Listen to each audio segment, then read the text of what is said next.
तरंगे कहते हैं। वायु में ध्वनि की चाल 332 मीटर पर सेकंड होती है। ठीक है, तो यहाँ पे राइट आंसर हो जाएगा ई ऑप्शन। कहता गुरुत्वाकर्षण नियतांक यानी कैपिटल जी का मान, तो यहाँ पे देखिए सी ऑप्शन। तो देखिए माना दो पिंडों जिनके द्रव्यमान m1 m2 ठीक है एक दूसरे से r दूरी पर स्थित हो, तो न्यूटन के सार्वत्रिक गुरुत्वाकर्षण नियम के अनुसार उनके बीच लगने वाला जो बल होगा F बराबर क्या होता है कैपिटल G m1 m2 बटा में r स्क्वायर। ठीक है, जहाँ कैपिटल जी एक नियतांक है जिसे सार्वत्रिक गुरुत्वाकर्षण नियतांक कहते हैं। इसका मान जो होता है 6.67 गुने 10 के पावर -11 न्यूटन मीटर स्क्वायर पर केजी स्क्वायर। ठीक है, नेक्स्ट क्वेश्चन की यदि बात करें,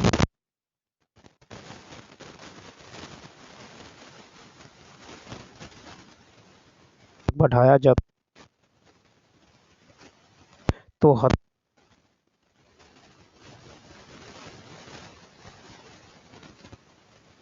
त्वरण है 10 मीटर पर सेकंड स्क्वायर। तो हथौड़े की विभव ऊर्जा पोटेंशियल एनर्जी क्या होता है mgh यानी 20 गुने 10 गुने 10 यानी 2000 जूल यानी बी ऑप्शन। कहता है रेफ्रिजरेटर निम्नलिखित में से किस सिद्धांत पर काम करता है। 44 का बी वाष्पीकरण।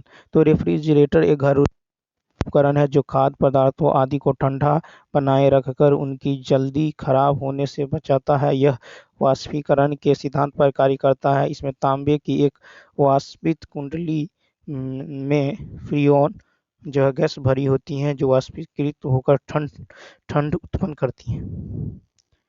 नेक्स्ट क्वेश्चन है, कहता है कि यदि किसी वस्तु द्वारा तय की गई दूरी शून्य हो तो वस्तु का विस्थापन कितना होगा। 45 का 20 शून्य। तो देखिए किसी वस्तु का विस्थापन वस्तु की जहाँ अंतिम स्थिति तथा प्रारंभिक स्थिति के बीच की न्यूनतम दूरी होती है। चूंकि वस्तु द्वारा तय की गई दूरी शून्य है, इसलिए वस्तु की अंतिम स्थिति तथा प्रारंभिक स्थिति के बीच की न्यूनतम दूरी भी शून्य होगी, अतः वस्तु का कुल विस्थापन भी शून्य ही होगा। निम्नलिखित में से कौन सा कथन यानी देखिए कौन सा कथन जो है सही।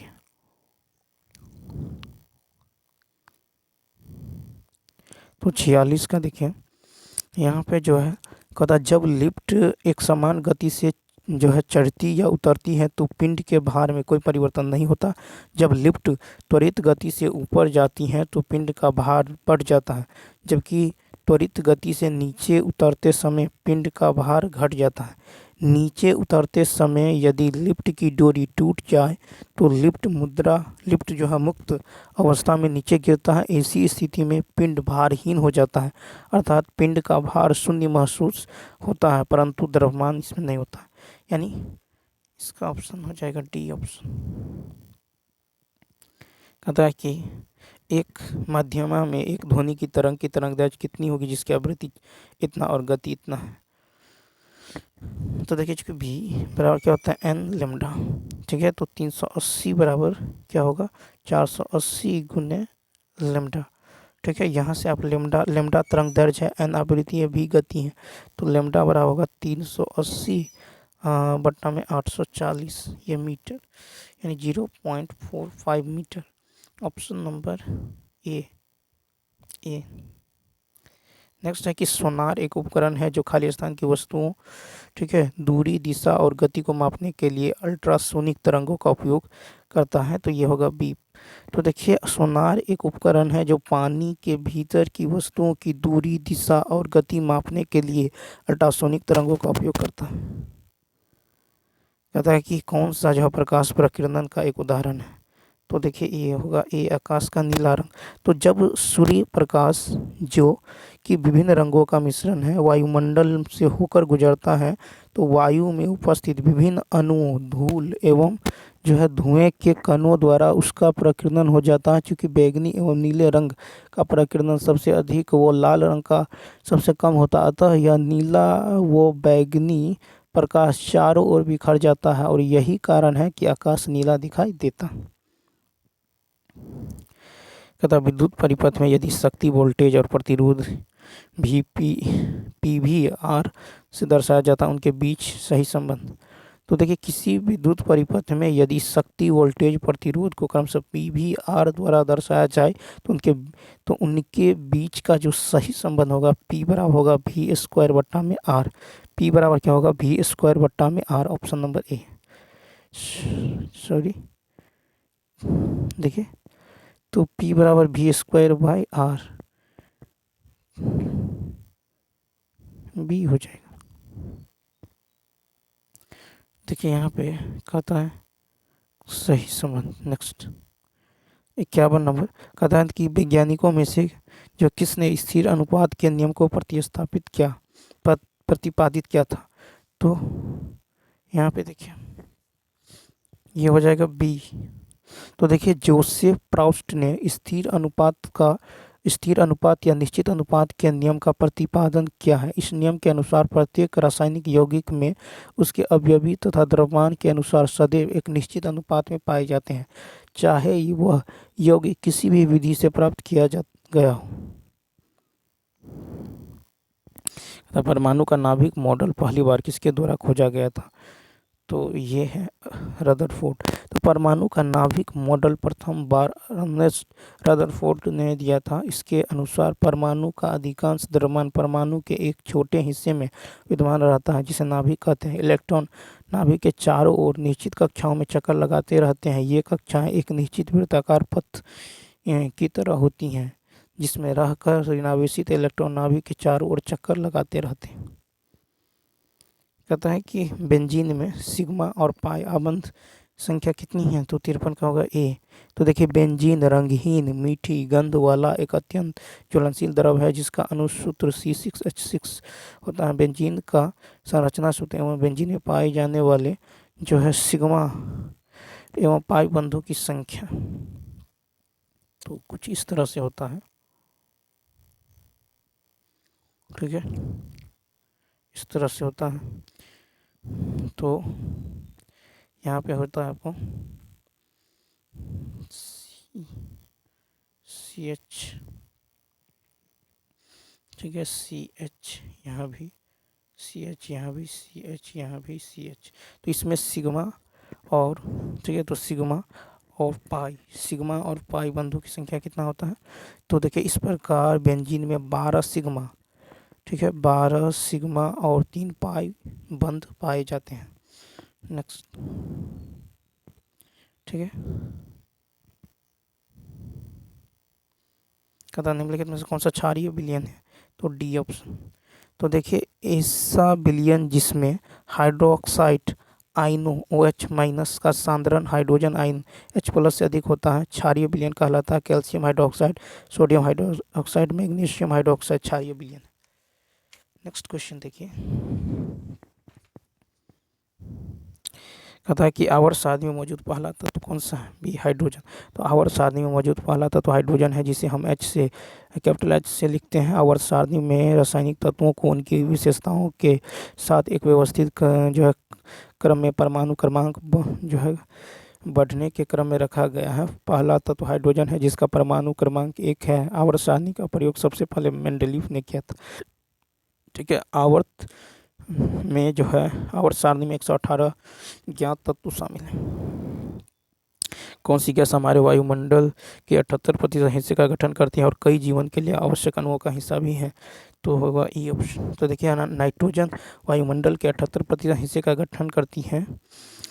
इसके पश्चात ऑक्सीजन 21%, आर्गन 0.9%, कार्बन डाइऑक्साइड 0.003%। तो फ्लोरीन इनमें से किसका अपरूप है। तो 57 का होगा भी कार्बन। तो देखिए फ्लोरीन कार्बन का अपरूप है। कार्बन के इस जटिल रूप में कार्बन परमाणु एक दूसरे से जो है षटफलाकार एवं पंचभुजाकार रूप से जुड़कर एक जो है पिंजरा नुमा संरचना बनाते हैं। सन 1985 में जो HW क्रोटो, RE स्मेले तथा RF कर्ल ने फ्लोरीन की खोज की।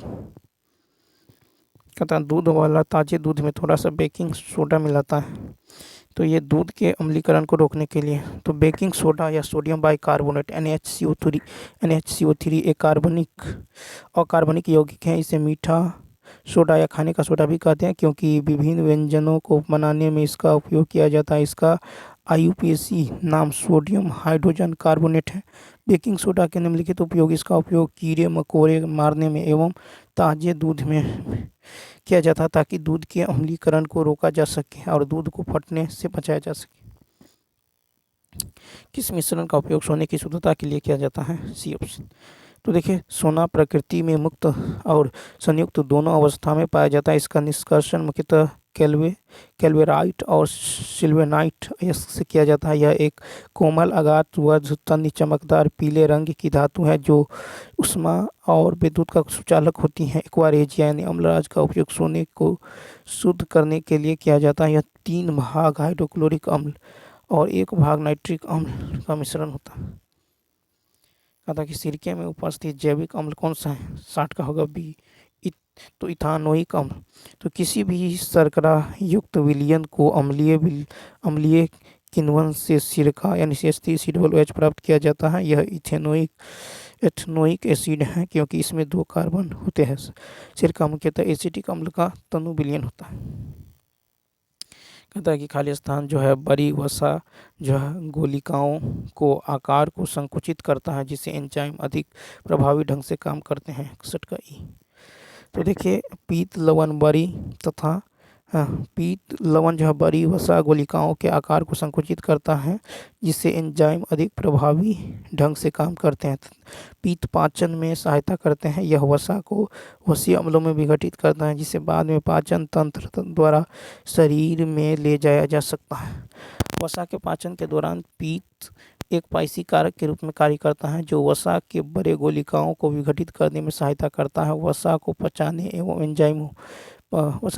वाले एंजाइमों को कार्य करने और वसा को तेजी से पाचन के लिए एक बड़ा क्षेत्र प्रदान करता है। कहता कौन सा मानव की आहार नाल का हिस्सा है?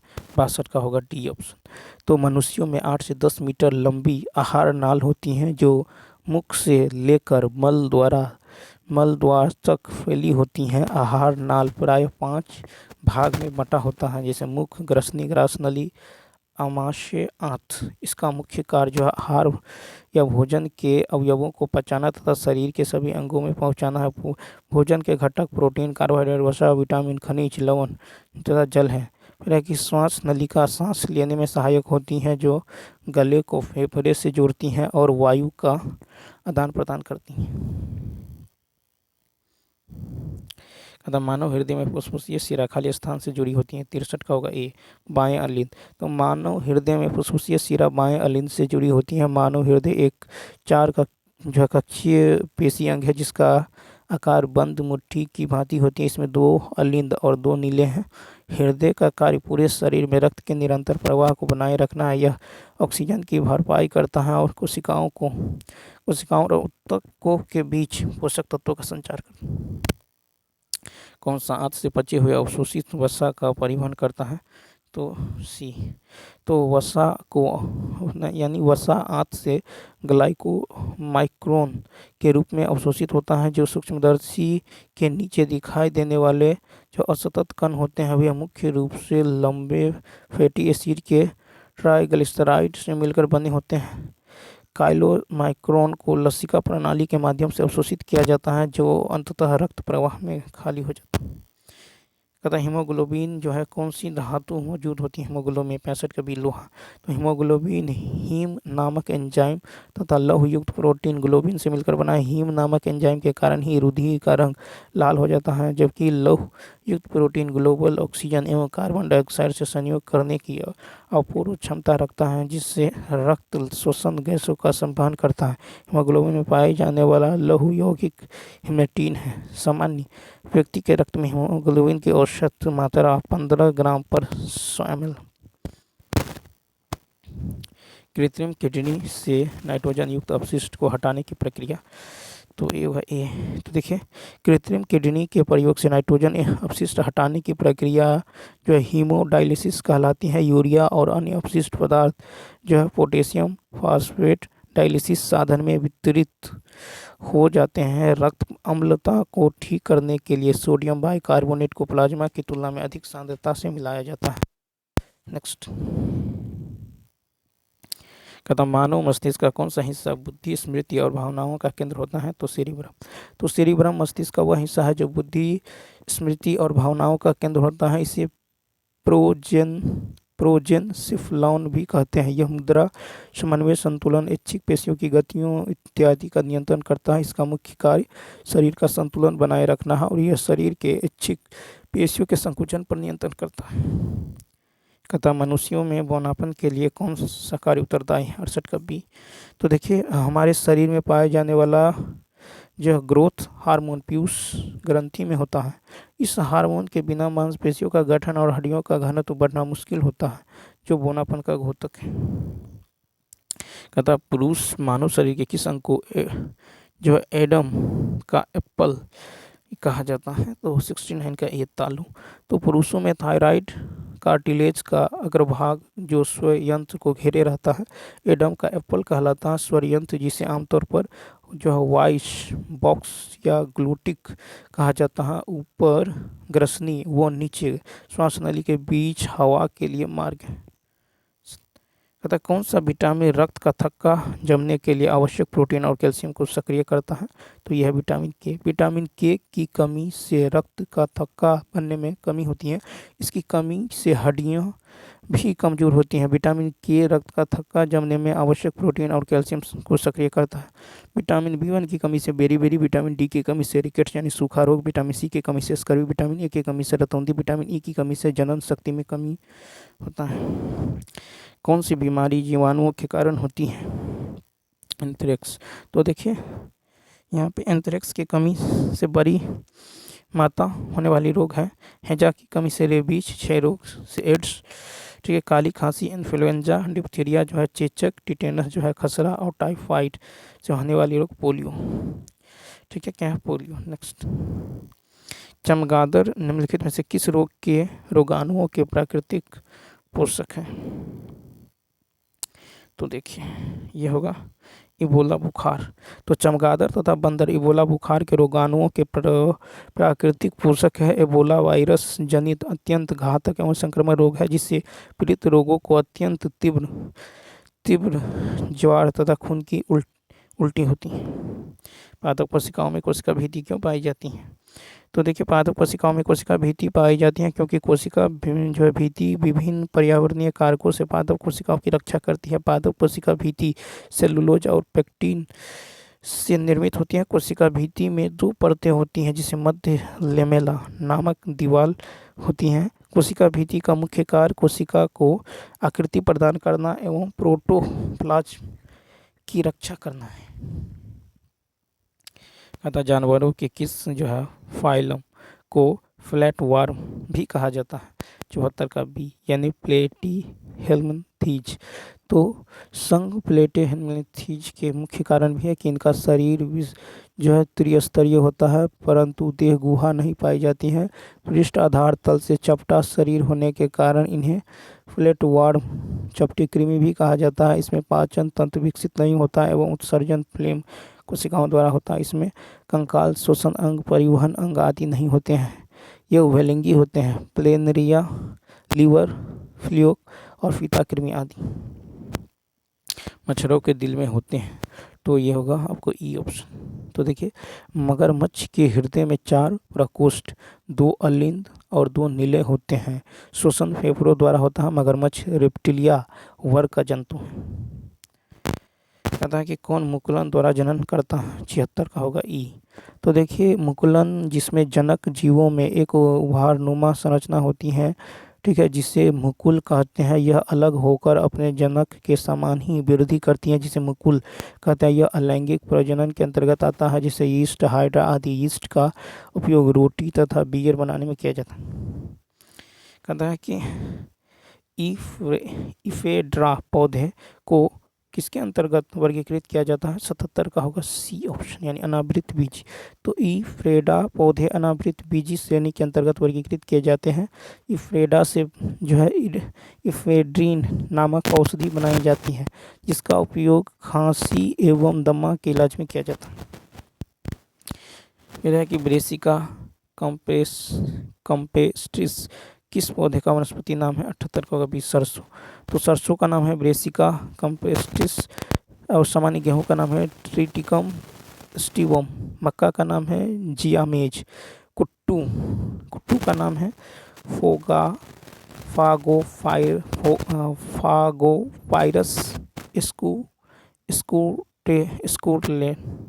स्कूटेम। ठीक है, स्कूलेटम। नेक्स्ट, निषेचन के बाद पुष्पों के इन अंगों पुंकेसर, वर्तिका, वर्तिकाग्र और दल और बाह्य दल का क्या होता है? 79 का ए। निषेचन के बाद पुष्प के इन अंगों पुंकेसर, वर्तिका, वर्तिकाग्र और जो है बाह्य दल के अलावा वे झड़ जाते हैं। जो कुछ